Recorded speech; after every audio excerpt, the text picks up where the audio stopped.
Did you know that there is a prophecy in the Bible that predicted exactly when Jesus would be crucified? In Daniel 9, Daniel is given a vision by the angel Gabriel where 490 years are given to the Jews to see what they would do when Jesus the Messiah would appear. In Daniel 9:24 it says, 70 weeks are determined upon thy people and upon thy holy city to finish the transgression and to make an end of sins and to make reconciliation for iniquity and to bring in everlasting righteousness and to seal up the vision and prophecy and to anoint the most holy, that being Jesus Christ. And in this passage, rather than saying 490 years, it says 70 weeks. And in Bible prophecy, we take a day for a year. So 70 weeks equates to 490 days. And according to this principle, we get 490 years. So we understand from verse 24 that this most holy one who's anointed will bring an end of sins, which is exactly what Jesus did on the cross. But we need to find a start point for this prophecy, and we find it in verse 25 where it says, know therefore and understand that from the going forth of the commandment to restore and to build Jerusalem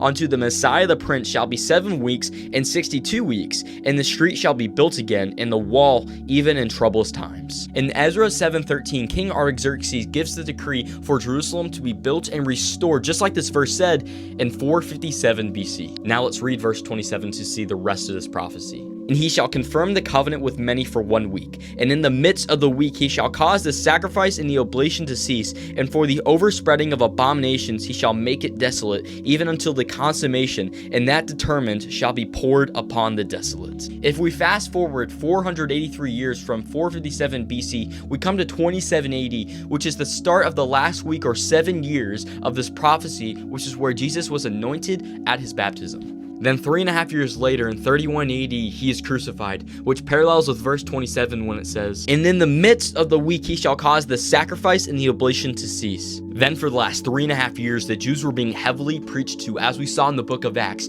that Jesus was the coming Messiah that they've been waiting for the last 490 years. Yet they still rejected him. And even although the Jews knew about this time prophecy, they still crucified him. The coming Messiah, they'll bring an end of sins. And at the end of those 3.5 years in 34 AD was the stoning of Stephen, where the preaching of the apostles shifted from the Jews to the Gentiles. This prophecy reveals so much of God's faithfulness that Jesus came, died, and rose again on the third day, right on time. Follow if you want to learn more truth found in the Bible.